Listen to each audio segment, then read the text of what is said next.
Thank you so much for joining us today on this episode of Coffee and Conversations. Katie and I are so excited to grab a cup of coffee and chat through all things hybrid meet virtual. And we're going to be talking with a few of our favorite people that we have worked with so many times during this season. But if you're not familiar with hybrid, maybe you're wondering what is a hybrid event. Katie, can you just explain to everybody what hybrid is? I know it's your favorite thing ever right now. It is my favorite thing. It's the closest thing to live that we get to do with virtual. So in my humble opinion, I think every virtual event should be a hybrid event. So we could just start with that. But yeah, for those of you who don't know, what a hybrid event is, it's essentially adding this really, tangible in-person experience to a virtual event. Yeah. And it's a really cool way to kind of take your program and your content and put it into the hands of your viewers, similar to what you would do at a live event. So it's kind of a way to bring people around a virtual table, have these amazing packages kind of show up on people's doorstep, and have them be able to taste and touch and feel and sip what they're seeing on screen, and kind of share an experience like that. So during this season, we have worked with some incredible partners that are literally just rocking hybrid events and these incredible experiences, and we have them here around the table today. So we have our creative genius and spirit guide and unicorn, which is your newest edition title, Mr. Aaron Gordon from 13th Street Cocktails. Maybe the longest intro we've ever done. But it's such a legit intro. It's perfect. It's exactly who you are. I feel like it'll just keep adding. And we have Ben Pierce from PHL Coffee, our coffee guru and caffeine shaman. We've added to your title as well. Welcome I feel like everyone sitting around the table with Aaron gets a better title. Yeah. Could you imagine? It's like unicorn, spirit guide, almighty Aaron Gordon. I mean Ben Pierce. Hey. He's like, hello. We're so excited to have you both. And Ben, tell us what coffee you made for Aaron today. It's a single shot of espresso. It's great. Are you on 2 or 3? After this, I think we're in 3. 3. 3. Perfect. Sounds about right And for an works. interview. Thank you. I know. We've done so many cool events with both of you guys. And you had, primarily live event-based businesses before everything sort of went crazy in 2020. What was that like adapting? How did you guys, you made that switch so quickly? Sure. No. Well, Ben and I both were in the experiential event business. In fact, when he and I met, I had a bar that we built for an event that you did. And Ben was doing the coffee. So we were building already experiential setups, a more interactive rental piece, for instance. And then the other half of my business was cocktail creation, bartending, and service. Once we went to this virtual landscape, we started doing all experiences just shipped to people's doors. I mean, it was the only thing to do to keep my staff working. We started building cocktail boxes, and it was awesome. It took off. I mean, it was a notch above what anyone could find online. It wasn't cardboard, it wasn't disposable. So they were almost like heirloom pieces that weigh a lot and cost a bunch to ship. But they're so worth it. They look so good. They're so good. And they get repurposed, which is wonderful. So after the experience, people can still hold them, use them for storing anything else in their house. They're beautiful walnut and maple boxes. They look great. And if we brand it with a company's information, then they're going to see that every single day where they store their silverware, napkins, or tchotchkes in there. Definitely tchotchkes. Definitely. tchotchkes. Well, I mean, you guys say boxes, but they're not boxes. I mean, they are pieces.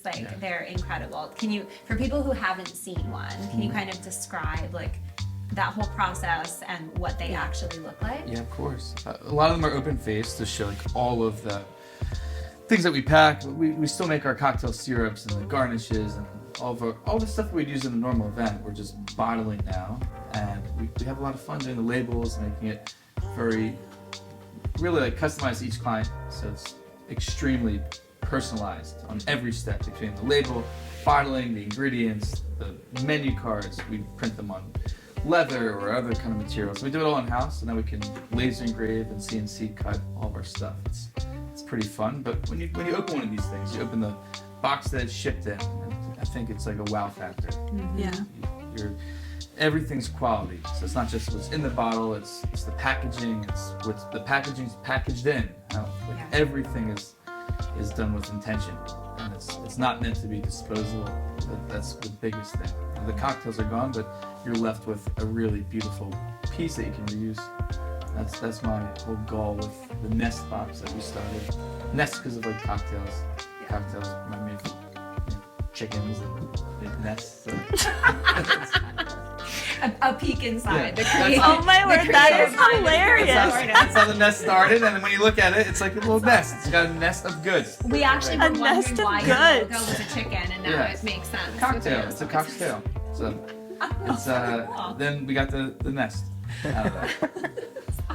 That is awesome. Stars. And then we've done work with you for coffees as well. We worked with you for the holiday gift boxes, which was so fun. But tell us what you've been doing during the season. Basically, since last year, or since prior to the last season, it was kind of like, what can we do? It's a weird idea, and kind of put it on the internet. And I think that's what opened up Aaron for the Nest boxes, because we were literally just building things and putting it online, like, check out this weird idea we did. And then people kind of like steamrolled that, like, well, if they're open to these things, we want to build this box for somebody, a client, that has this weird idea or this fun idea. Can you do it? And it's like, yeah, it's figured out. There's nothing outside the wheelhouse, because we can always just try and figure it out. And it kind of like blended into coffee, because everybody's so used to just going to their coffee shop in the morning or midday or end of the day coffee. And for a while, it was like not existent at all. So it was like, how do you get coffee to people? And then because so many people relied on coffee shops, they weren't used to making coffee at home. And it's like, how do you get the coffee to them? How do you show them how to make the coffee? And kind of just be well versed enough just to have fun with it. Because that's the whole point. It's kind of like, we're all kind of stuck inside or stuck solo with a few people, and it's just like, how do we just have fun with this and not be too stressed out? That's so good. It's so true. I think one of our favorite things that just continually impresses each of our clients that gets to work with you guys is the quality, not just of the packaging, but of the ingredients and just the originality. I mean, there is nothing basic about what you guys do, from the sourcing to the ingredients. I mean, everything is just so top level. Can you kind of like walk us through, like, you know, when we come to you and we're like, I don't know, the client wants to do, you know, this, like, what is that thought process that goes into like creating that experience from that quality perspective? Yeah, I think with us, it's a lot of the stuff that we're shipping are the same things we'd make for an in-person event. That's really finding out ways that we can package stuff to keep like flavors good, shelf stability, timeline. So it's a lot more like a timing thing than what we're making, like how close up to lead time for shipping, how we're going to ship things, how they get in the guest's hand to make sure when they taste it, it's perfect. And it's kind of cool because what we're giving, you know, a big thing of like mixology, whatever I'm going to call it, cocktails, it's just measuring the recipes. It's like baking. You have to be precise. And a lot of folks don't have good bar tools at home. So all of our kits come with great measuring devices, jiggers and beakers that have. So I feel like it's not just about having that experience on the Zoom or Teams event or, you know, the hybrid event. It's beyond that. They're left with really good bar tools where they can make better cocktails in the future and learn something. It's not. In fact, I really don't care if they like cocktails that I'm doing on a call. I want them to learn how to make better drinks, and we just practice with these cocktails that we make. Hopefully they like them, but if not, they're equipped to make better drinks in the future. So I kind of use this as like a vehicle of education. That's awesome. And the experience. But for me, the education is more important. Because when I did events in person, I couldn't teach someone how to bartend. I could make them a cocktail and send them on their way. Now it's a little, I feel better doing this. It's fun to teach people how to make better drinks at home, entertain better, know what they're doing around their home bar, rhyme and reason why we shake things or stir things in certain ways, and it's kind of giving. It's like that whole like teach a man how to fish, they can eat forever, and give a man a fish at dinner or whatever. I'm giving people bar tools so they can make better drinks forever, and it's my new mission. Your new lease on life, Aaron. There it is. That's purpose now. I didn't have this my whole life. I just made a lot of money before. Now I have purpose. Now there's a purpose behind everything we need. Spiritual. That's amazing. Yes, back to the spiritual. I love the spirit guide. That is amazing. But when you're used to doing in-person events, where like in the event industry, it's a great return. You have 4 or 5 hours to show up, you do your job, you leave, you pack up. It's amazing. Coming from the restaurant industry to go into the event industry, it's just so much more promising. Like weather doesn't matter. You know, you have an event, you know what the costs are, you know what's going into it, and you can control so much more than running a restaurant retail business. Yeah.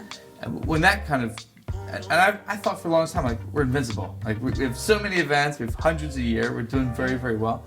And then when you know, everything shifted, it was so uncertain because I never would imagine virtual hospitality was even a thing. Yeah. And it's a beautiful thing. And like, I think the way we harnessed it was, a lot of folks are doing it. I wasn't like the first person to bartend on an iPad on Zoom, but it was really how to make this better than what anyone else does. And you know, a lot of folks that teach cocktails or do the beverage stuff, they're talented and they might have more experience than I do in different realms of the industry. But one thing that we have the edge on is making the experience better with the tangible ingredient. And that's everything that comes in that box. So really for me, the hybrid event was just a great learning curve. It kept my staff employed. Without that, they'd have nothing to do during a pandemic when we couldn't do in-person events. And it kept them working, it kept me busy, and we're actually never busier. 2020 for us was the best year we ever had, which is shocking to say with an event-based company where like everything just switched, but it's been really rad, awesome. I mean, there's beauty in all that darkness. We got like a new business forms, and we'll stick with it. Virtual hospitality. I like that. We're gonna lift that, FYI. Yeah. We'll credit you. I think we're gonna steal that. I trademarked it. You trademarked Quotations around it. First in use. I think that's a real thing. Oh my word, that is so cool though, virtual hospitality. And speaking of that, you guys have both done virtual events so many different ways. What to you goes into a good virtual or hybrid event? How do you make it better, make it stand out? I think expanding on what he was saying with getting people to learn something then creates an engagement with the event, which then keeps people's attention on the event as opposed to just like having a screen up with like 30 blocks of your coworkers or across the country coworkers, or you're like, oh hey, yeah, we're on a Zoom call. Instead, it's like you have the tools in front of you, your hands are engaged, you're trying to pay attention, you're not even paying attention to your coworkers till afterwards when you're texting like, yo, did you screw up that drink? And then it becomes, even after the fact, everybody can kind of talk to each other like, oh, I did it this way, or I made this simple syrup this way, you should try that, and it becomes a whole new interactive thing after the event. Which I think is really cool because everybody has the knowledge now, everybody has the tools, and then it's kind of just like everything's so much more engaging than just being like a PowerPoint presentation, essentially. I love that. Well, it really does open an ongoing conversation, like you said. So everyone, like now, when they can get back together or get together and do dinner, like they have everything to make the drinks, or they can do them in person, not on Zoom. That's so cool. Yeah. Trying to impress each other. Yeah.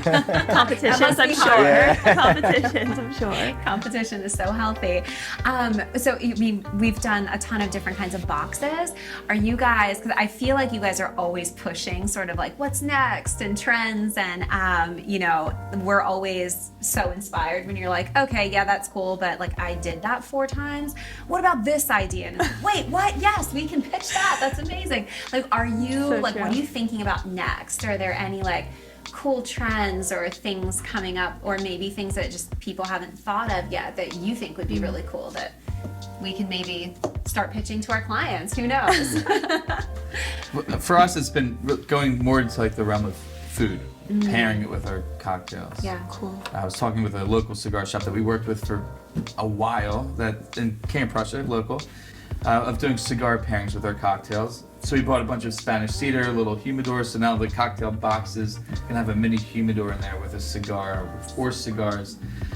Just to kind of gear things. A lot of our clients are in the financial industry where they just happen to smoke a lot of cigars and drink a lot of whiskey. So it's something that, look, they can't buy this, they can't find it. You're not going to find this on Amazon. There's no shortcut.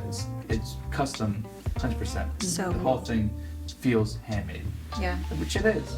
We were bartenders. We're not master carpenters. Our work is not perfect. And that when you touch it, you're like, you might find an edge on a box that's not perfectly glued up, and that shows you that this thing was not made in China.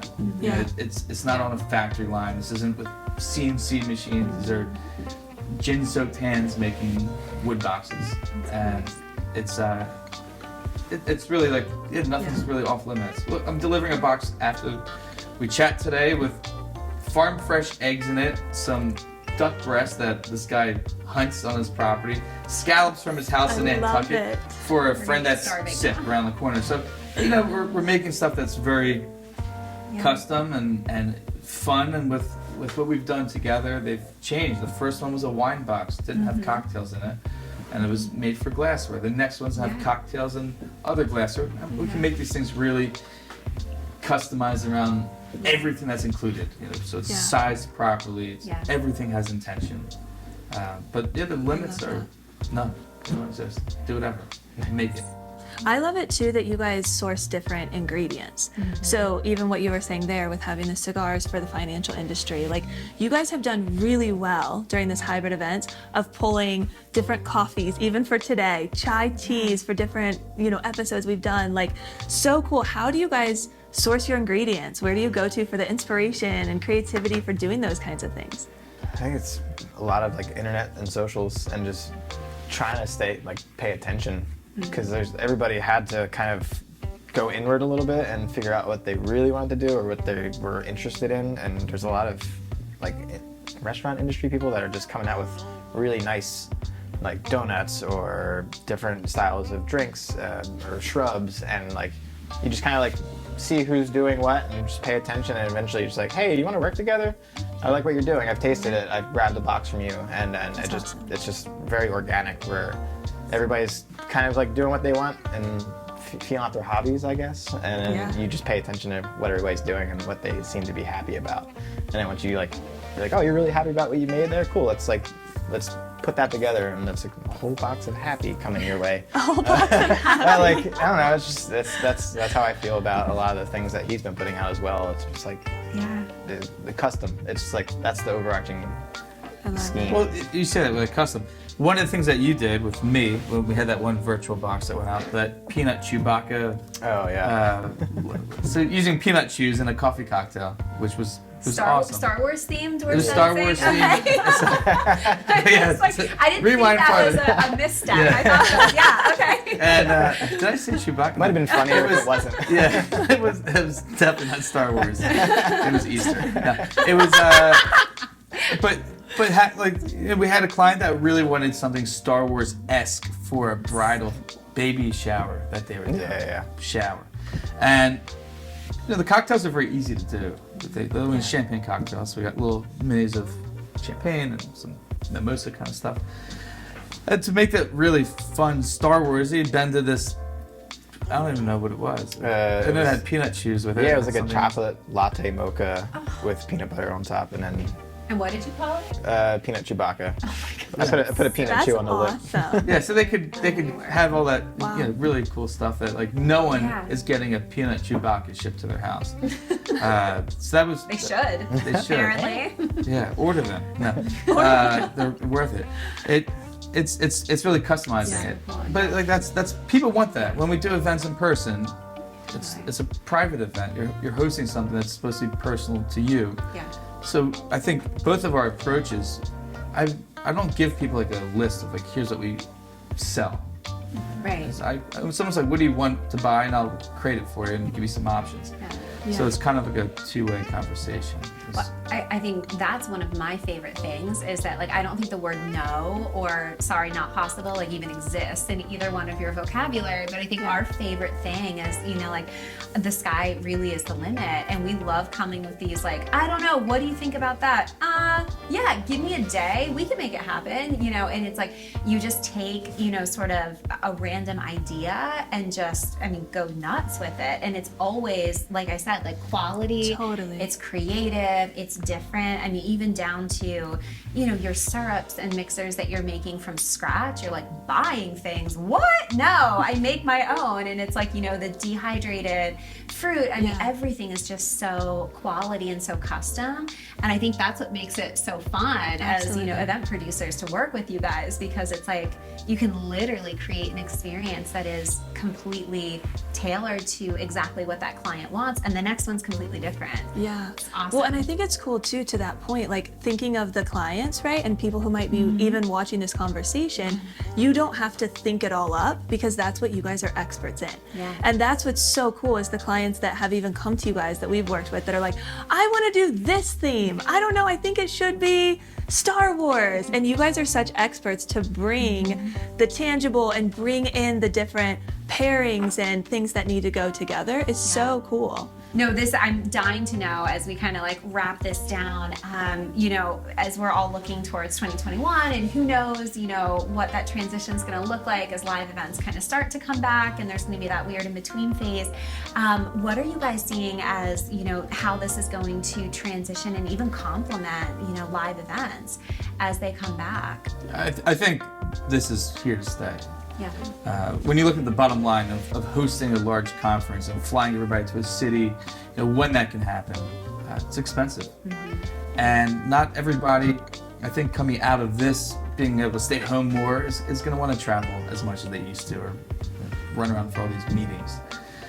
This was a really nice opportunity to see like what we can use and harness technology and integrate that with hospitality and make something personal. It's definitely a lot cheaper than it would cost to host these large conferences. Yeah. Yeah. I feel like you can get the same quality material done. Everything's recorded. You can't always get everyone on the same page at a conference. People are all over the place. You know, with an online call, you can replay it. You can't replay your life. So I feel like from the perspective of the business, you know, this makes a lot more sense than always hosting in-person huge conferences, meetings, travel, all of that. So I hope it's here to stay. I think this opened up a light for a lot of people that we never imagined this was a way to do events, and I sure didn't. I worked in this industry.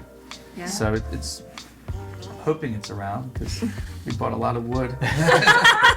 And we don't have to build that many bars, so I'm anticipating we have many boxes to build, and if not, I'll start a lumber yard. next business. Oh my word. But it should stay. It makes sense to have it stay. It's not great for everything, Right. sure, but there's an application for many facets of the event industry where online might make more sense. Absolutely. Literally and figuratively, yes. Yeah, absolutely. And Do you how have any about final you? thoughts? My same route is like there's so many people that have to travel during the week and be away from their families, and I've been in that position where I go to a conference for Monday through Friday, and like Tuesday I don't even have to be there because there's nothing on the docket that pertains to like my industry or anything that I'm supposed to be there for. So I lose 2-3 days. I'm only there for like one solid day. Yeah. So if you have a virtual conference that's only a condensed time, and in that condensed time you're only there for 4 or 5 hours on a call or in a virtual element with some kind of box that's like engaging you with it, and then you sign off and you're with your kids or you're making dinner and you're like, you haven't traveled, you haven't like spent all that money, you haven't wasted the whole week. Yeah. So that's kind of where I see that staying in place more often. Yeah, after That's this. awesome. such a good point. Well, we're excited for that. You guys have definitely rocked it out. Yes. And rocked this season so much. We have loved working with you, excited for all the many events to come.